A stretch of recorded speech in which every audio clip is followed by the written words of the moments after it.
how to create a self-directed Roth IRA for your real estate investments. I go into a good deal of detail about how I've structured my own retirement account and how you can do the same for yours and end up protecting yourself from having to pay any income tax at all when you finally retire on this money. I hope you like it. Hit the subscribe button, hit the like button, and enjoy the class. Would you like me to talk about the retirement accounts and how those things work before we get I into? could. Because Yeah, I would be Yes. interested in that. Yeah, let's do that. everybody needs to understand the retirement accounts, and everybody has, especially as an investor, because you're not going to have a pension, you're not working for a company anymore. You need to find a way to have a retirement. Now, your portfolio is going to do that for you, but an IRA, a Roth IRA, is the way to go. I've moved all of my regular SEP, my IRA, my defined benefits, all that stuff. I moved because I had different versions of that over the decades, and I moved them all into my Roth, and I was able to transfer them all into my Roth. And to do that, I had to pay taxes on that money that I transferred. But by doing that, and I did it like 10 years before I retired, so I was in my late 40s, early 50s when I did it, and or before that 59 and a half year magic number. So I did them all at that time, moved them into those, and the assets there I had to pay taxes on, that was a big hit for a couple of years because I paid them over a few years and made that happen.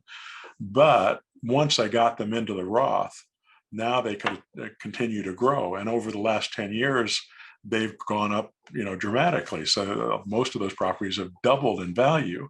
So all the money that I lost in taxes was minuscule compared to the value that they've gone up now. And if I want to pull that money out of that Roth, I don't have to pay any income tax on those properties at all. And neither do my kids. If I die and give my Roth IRA to my kids, they can keep it. They're not required to liquidate. Whereas with a regular IRA, you are. You have to liquidate a certain amount after a certain period of time. With a Roth IRA, you can just keep it in perpetuity and continue to take your income out without paying any taxes on it. And so I set this thing up, and I set it up so that you have to follow the rules. So make sure you understand how Roth IRA works with investors or with investment properties, because most people use their Roth to invest in stocks. And I'm not doing that. I'm doing it with real estate. And I think it's much more effective, but you have to have a CPA who understands how it works. So find a CPA that understands how to use a Roth IRA with real estate investing, so you don't break the rules. Because if you break the rules and if you intermingle your funds between one LLC and another LLC, it'll potentially invalidate your Roth. And if it invalidates your Roth, then you got to pay taxes on all that income. And that would be catastrophic financially for me. So I'm really careful about how we do that and making sure that we don't break the rules. So you have to follow the rules on holding that money. The problem with a Roth before you're retired is you can't pull any money out of there without big penalties. You have a 20% penalty on any money you pull out of your Roth. And plus you have to pay taxes on it. So you don't want that. You don't want to do that. What that forced me to do, and what I did was I had deals outside my Roth because I wanted income, and I wanted depreciation, and I wanted tax deductions and all that stuff. So I have properties outside my Roth, and I have properties inside my Roth. And I can't touch the ones inside the Roth until you're 59 and a half. So all I could do was just accumulate stuff there. I couldn't use any of that. And I had to assume that I was going to live till 59 and a half. Meanwhile, on this outside, whenever I had a cash crunch, which I did in 2008, because we had a 20% vacancy set up. I'm used to 3% vacancy. and suddenly it went to 20% vacancy, and I had all those subject twos. So I had a cash crunch that I had to worry about.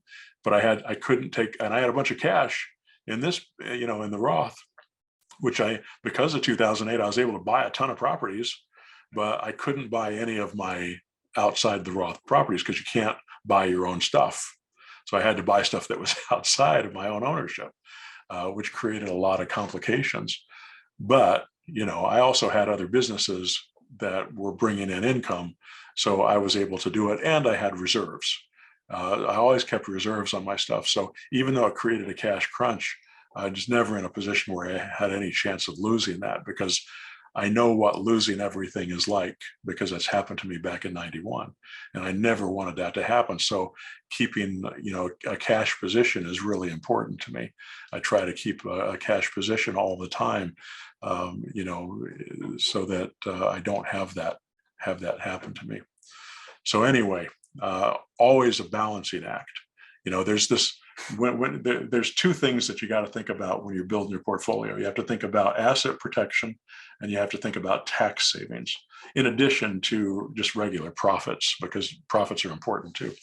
So, but asset protection doesn't always save you the most taxes, whereas saving the most taxes doesn't always protect your assets properly. So you have to find a balance between those things. The Roth IRA is a pretty good asset protector, especially if you've got multiple LLCs and you don't have too many properties in one LLC. So what I did is, you have the asset, the Roth IRA administrator at the top. So this is a big tree of LLCs that fan out from the Roth. So you got the Roth. First of all, you got all the outside properties. And those are their own structure and their own LLCs. But inside the Roth, you have the Roth at the top, and the Roth owns an LLC that doesn't own any property. So what I did is I funded that LLC with some money from my Roth. So I funded the Roth, funded the LLC. And that LLC is a checkbook LLC. It's different than the way the Roths usually do it, and the way the Roths prefer to do it. The way they like to do it is they're in control of everything. But it's such a pain in the neck, and it's really hard to move quickly, because you have to wait for them to sign the papers, and you have to go through all the paperwork every time you're closing. It's just a pain in the neck. I want control, so I did a checkbook LLC. Which basically we fund the LLC, and then that LLC is the holding company for all the other LLCs. So that LLC owns a bunch of other LLCs, and each of those LLCs owns multiple properties. So what I can do then is, if I have, let's say I've got one LLC here, it owns this LLC here, it also owns this LLC over here. And let's say this LLC has a surplus of money because it's been getting income, or we sold a property and we got a bunch of cash in it. And I want to but I don't want to buy any more properties here. I want to buy properties in this LLC. So what I have to do is, I take this money, I move it back up and fund the original LLC, and then it pays this LLC over here and funds this LLC so we can buy more properties. That way I can keep a certain number of properties and spread out my risk a little bit. And the most that I have at risk, theoretically at least, is one LLC. If one LLC gets a lawsuit, I could lose everything in that LLC, but it won't touch my other LLCs. And because the holding LLC doesn't own any property, the likelihood that it's going to get sued is very low, because there's nothing, it's not doing any business. All it's doing is owning these properties, and they're all LLCs. So it makes it really much easier to keep, to keep control of it. So I haven't pulled any money out of my Roth IRA at all. I'm 63 now, so I've been able to do it for almost 4 years, and I haven't touched any of it. and I'm not really planning on touching any of it. Instead, what I'm doing is reinvesting it. And we bought the storage vault with Roth money. We're buying almost everything we're buying in Illinois is with Roth money. The Indianapolis portfolio is there's a lot of stuff that's outside the Roth, but there's stuff inside the Roth too. The Roth is where I've got most of my assets, and I've migrated most of my assets into the Roth in order to protect it, because there's also the idea that if you file bankruptcy, if something happened and I had to file bankruptcy, which it's going to be hard. That's unlikely for me, but if it did happen, it happened to Burt Reynolds, for example, and Florida is different than Indiana, but Burt Reynolds didn't have to give up any of his retirement account. It happened to O.J. Simpson, if you remember. He should have had to pay out all that stuff to the people, to the family of the person he killed, and but he didn't have to, because it was all in his retirement account. So it protected his assets, and that is my hope, that if that ever happened to me, that I would be in that same situation. Hopefully I won't kill anybody, but but so you look at all the different ways that you can protect your assets, try to get the best benefit from your taxes. If you're making $1,000 in income from a property and you're in a 40% tax bracket, that means you actually make $600. If that money's coming from my Roth, instead of making $600, I make $1,000. I get to pull out $1,000 because I don't have to pay any taxes on it. Plus, it's a lot easier to my CPA doesn't really do anything on those LLCs. Doesn't have to do much at all. We have to do a note at the end of the year that we send over to the administrator of the Roth and tell them how much money we've got.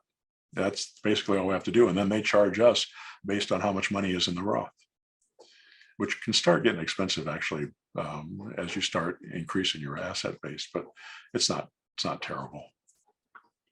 It's not as bad as what you pay for a regular IRA, or that you would pay for some type of 401k or something like that, because you're paying administrative fees, especially if you're paying into a stock market. Somebody who's picking all your stock stuff for you. Those guys take a big chunk off of your income.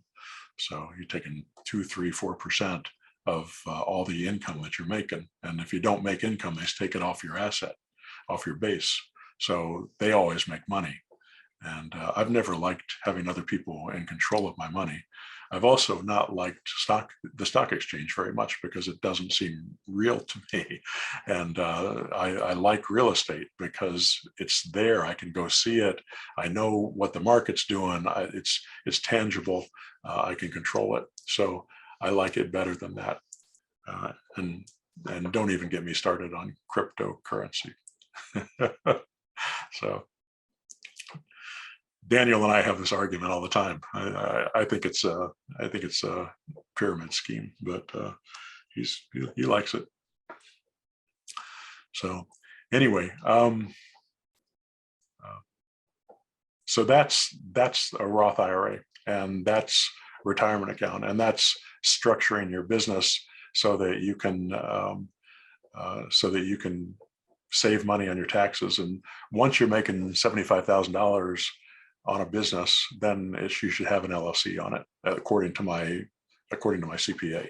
He says that's when you start saving enough to make it taxes worthwhile to file another tax return, which you have to do if it's outside a Roth.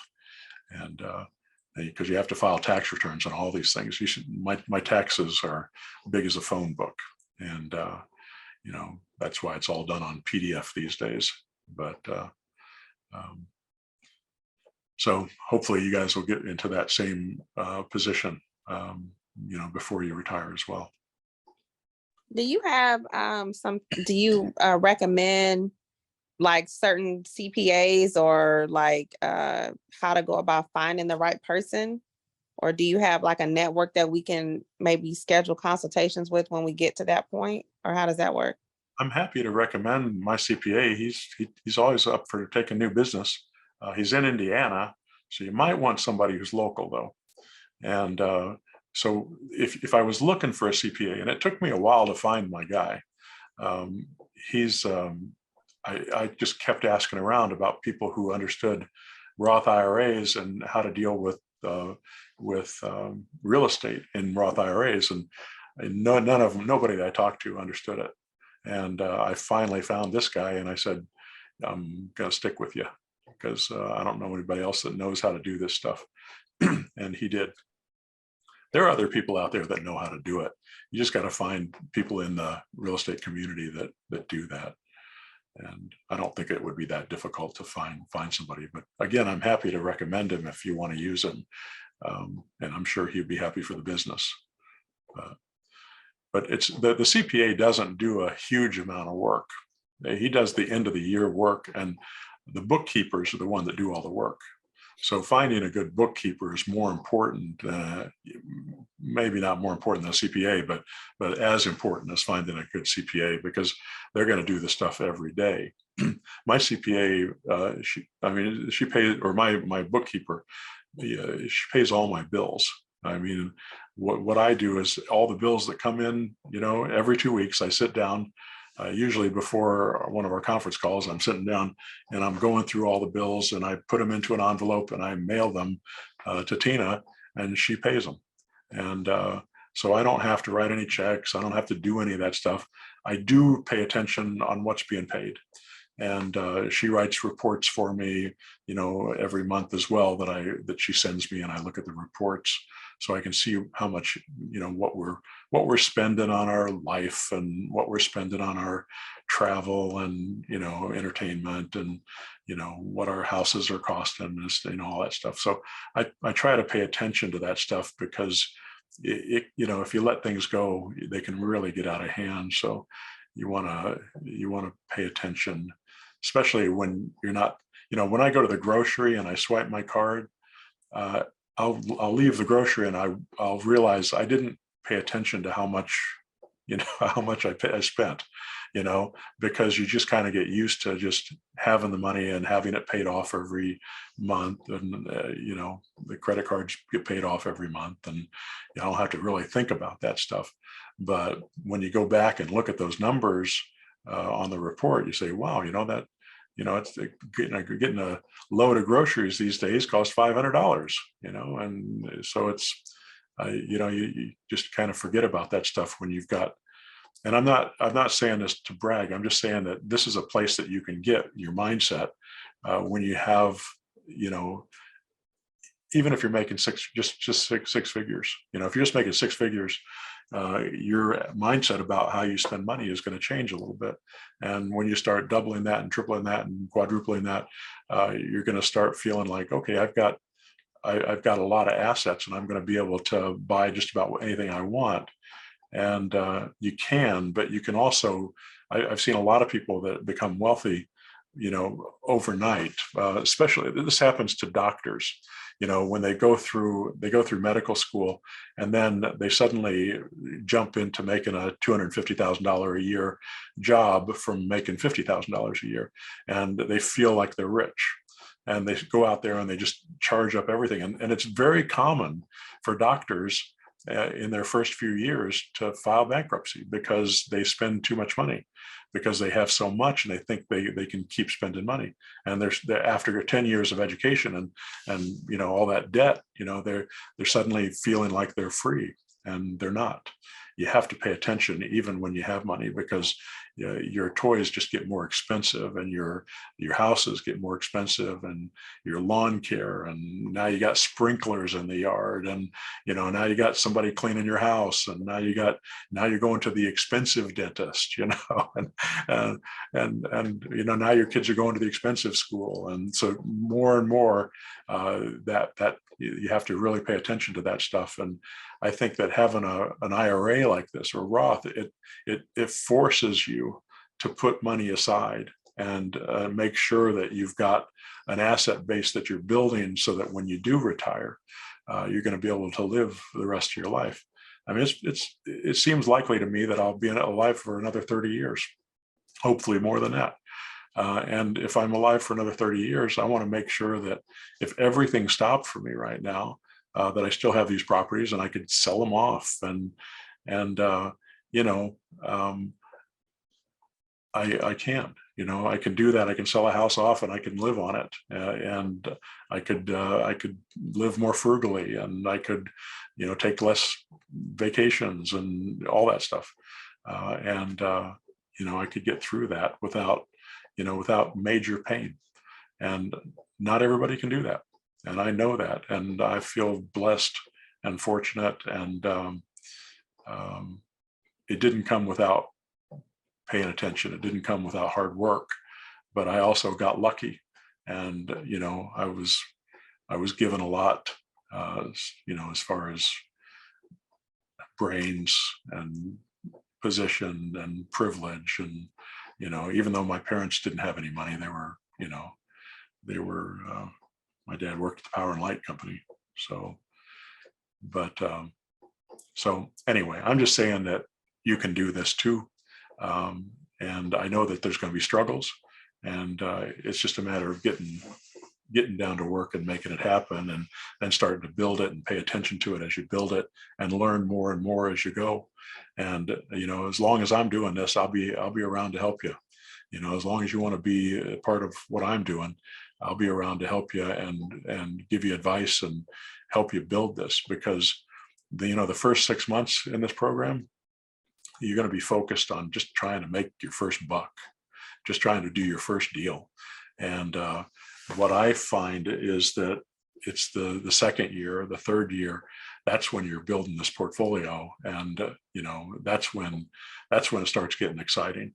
And when I look at what Daniel did, what Bill did, what the others have done, building these portfolios, after 5 years, after 10 years, I've got students that have come back to me, because I started teaching back in '97. So I've been teaching this for 25 years. And so I've got people that have been, building multi-million-dollar businesses and come back every once in a while. And at the last buying event, we had a guy that had been doing this for, I don't know, 8 or 9 years. He's got about $4 or $5 million worth of assets now, and he's just doing really well. So it's exciting to see that. It's exciting to see that stuff happen and see over a period of time what's really possible. So anyway, that's anybody have any questions about business structures and what you should do? I do. When you were talking about the control that you figured out how to keep control inside the Roth, because you had that extra LLC that you put in place there, did that give you control just inside the Roth or inside and outside the Roth? Well, outside the Roth, you have it anyway. You already have an LLC with its own checkbook and all that stuff. Inside the Roth, that's the issue, because the Roth owns these properties. So your Roth is the one that owns all these LLCs.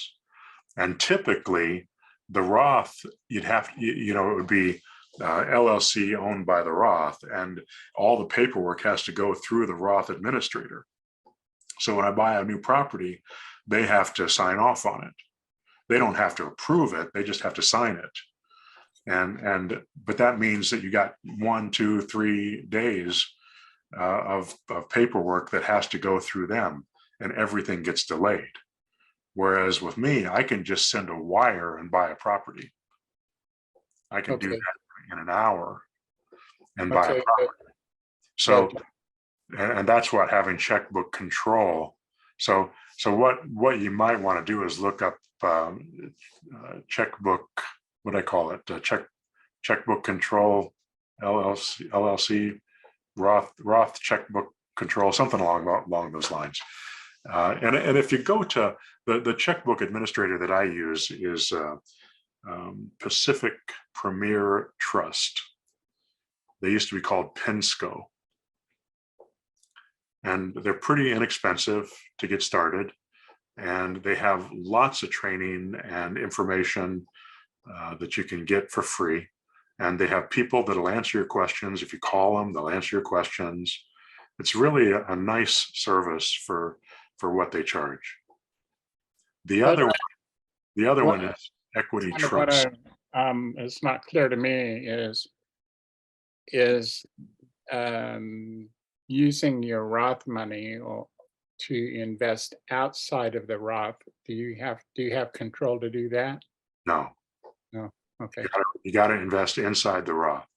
And Okay. you can't run a business inside the Roth. So I can't say, I'm going to buy a storage vault and I'm going to run that business. I can't be the person who's running the business. That's why Daniel's doing it. You can I loan I money. can invest in his business. Okay. So I'm investing in Daniel's business. Now, Okay. I'm technically, I'm able to be an advisory, and I do help, but he's doing the majority of the work, and he knew that going in, that he'd have to do the work, and he'd have to be that the person that's running that business. Now I still have control of that business. I have the controlling interest of that business, and I can liquidate it whenever I choose. Although I wouldn't do that without his permission. He and I have built a lot of trust over the years, and he and I trust him and he trusts me, and but I still have control.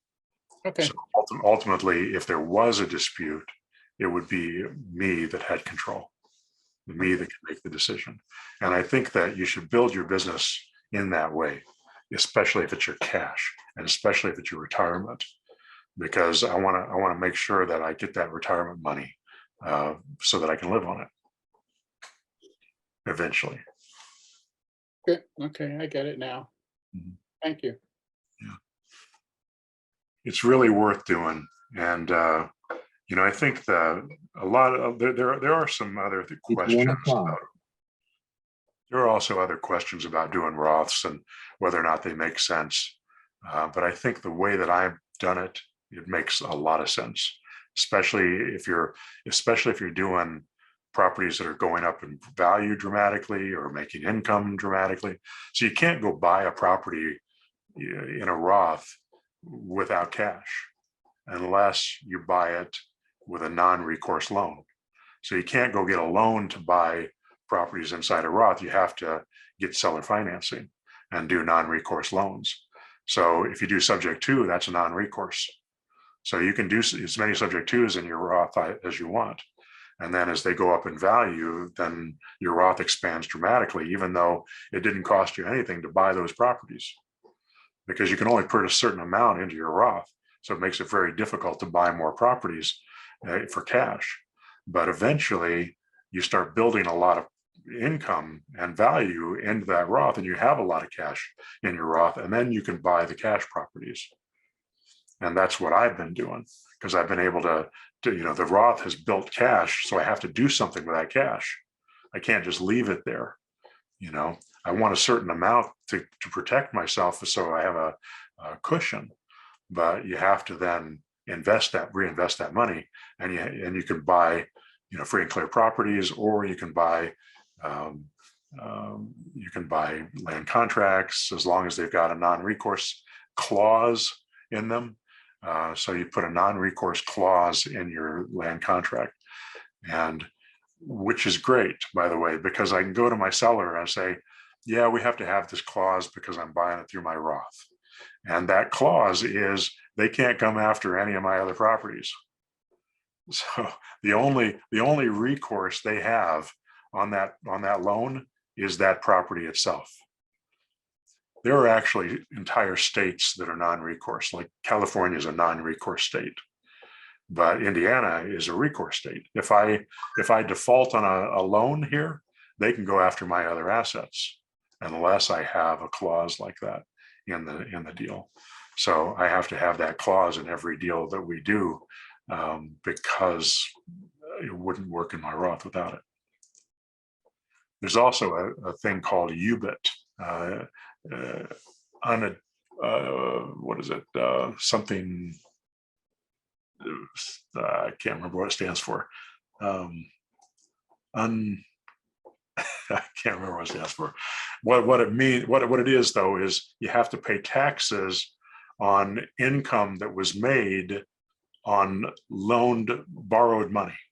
So if I borrow money inside my Roth that's non-recourse, and I borrow that money, and that loan still exists when I sell that asset, then I have to pay taxes on the profit from that loan. So let's say I buy a $100,000 property and I get a $100,000 loan on it, and I end up selling it for $200,000 a few years later, and it still has a $100,000 mortgage on there. I would have to pay taxes on half of that profit. So because I made money on that loan, but the way to get rid of that UBIT tax is to pay off that loan before I sell the asset. So as long as I sell the asset before I pay off that loan, then I don't have to pay tax on it, even though I made that asset and that asset came because of that loan, but I paid it off the day before I sold the asset, and now I don't have to pay taxes on that profit. So that was when I found that out, that was a beautiful thing, and that's when we started doing subject twos and these other types of borrows, because I was trying to use just my cash, on those deals, and I just ran out of cash, so I had to finance.